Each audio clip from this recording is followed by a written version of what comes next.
Okay, this third section in the first chapter has to do with the idea, central idea to this course on communication competence.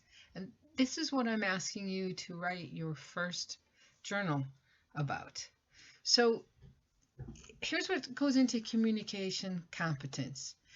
In order to be a competent communicator, you have to have communication that is both effective and appropriate. And there's a picture of what's his name, Gordon Ramsay. His communication is maybe effective, but I would argue it is not appropriate. The way that he yells, for example. All right, so let's say I have a very noisy classroom, and I'm talking, and all of a sudden I yell, "Shut up!" The class gets quiet. So it was effective. I was able to achieve my goal. Was it appropriate? Have to say no. Okay. And sometimes the other way could happen. I know class is noisy and I'm saying, remember, you're college students, this kind of behavior is not appropriate, and no one can hear me. Maybe I'm communicating the words I'm choosing are appropriate, but it's not effective because it's not achieving the end that I want. Okay.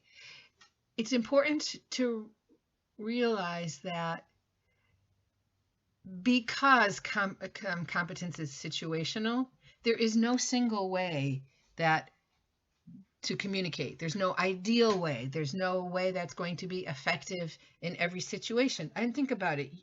If any of you have ever spent time with 2, 3, 4-year-olds, you realize you do not communicate with them the same way that you communicate with your friends, with the people that you work with your parents or grandparents. So we are always communicating in ways that are going to be both effective and appropriate to the situation.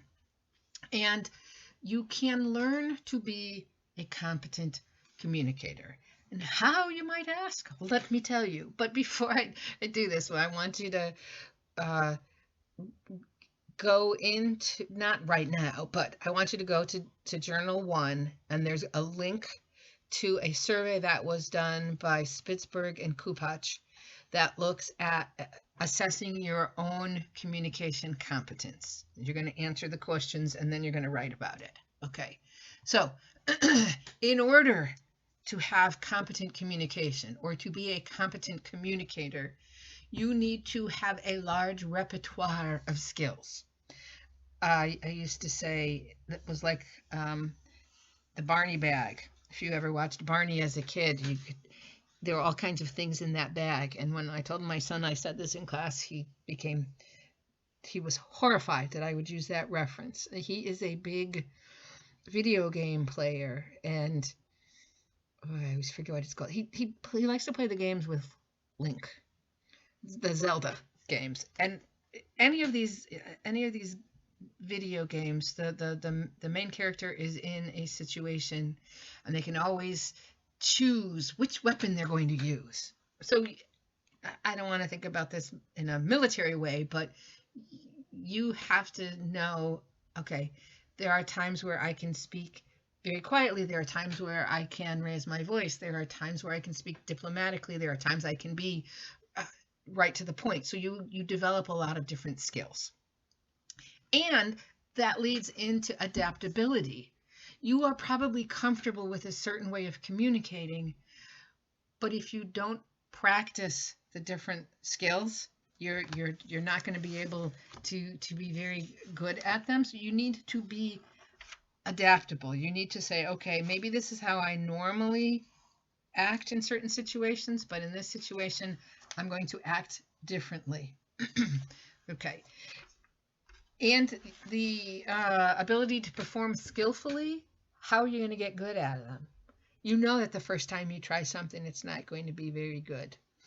I know this is ancient history for you, but think about the first time you tied your shoes. You were 5 or 6. Your shoes probably stayed tied for about 10 minutes Okay, now if you tie your shoes, they can probably stay tied all day. How did you get there? You practiced. Okay.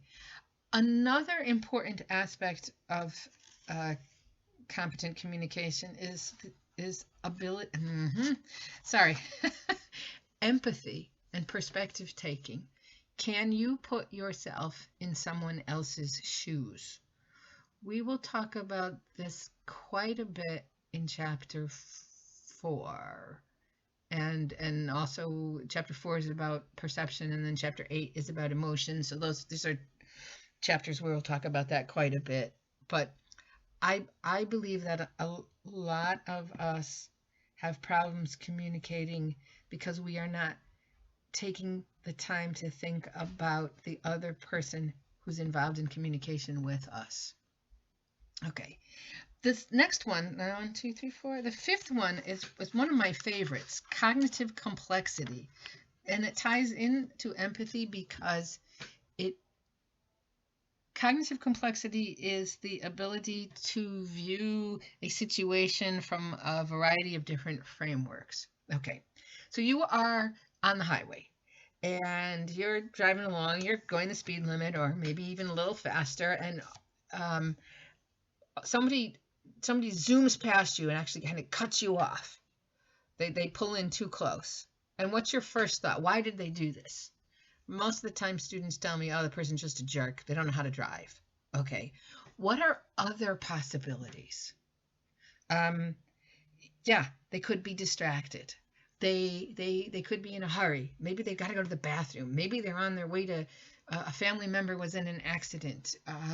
What are all the possibilities that could be? What are all the possible views of reality? The problem is most of us are convinced that we know. I was having a discussion with colleagues about things going on at the college, and we're very quick to say, oh well, people did this because of whatever reason, and we're not necessarily taking the time to say, are there other reasons why people could do the things that they do? So if you think about it, cognitive complexity meaning it's not simple. There's not just one. There are multiple. And cognitive meaning thinking about things. So there are more ways to think about this situation. And the last aspect of competent communication has to do with self-monitoring. Now, I know a lot of us, you say something and then inside in your brain you're thinking, that was dumb. Oh, I used the wrong word. So we all self-monitor. And I don't want you to be such a self-monitorer. I don't want you to self-monitor to such a degree that you're afraid to say anything. But it's a good idea to take a step back to say, how did this interaction go? Should I do things the same way? Should I change? Because that leads back to adaptability. That leads us to the ability to perform skillfully. So when you are looking at the assessment that the Spitzberg and Kupach's the communication competence assessment, I want you to think about these are some of the sub aspects: the adaptability, the ability to self-monitor. Think about your skills and where you do these things, or maybe you have not done these things. And I'm going to sneeze, so this is a perfect time to say we are now done.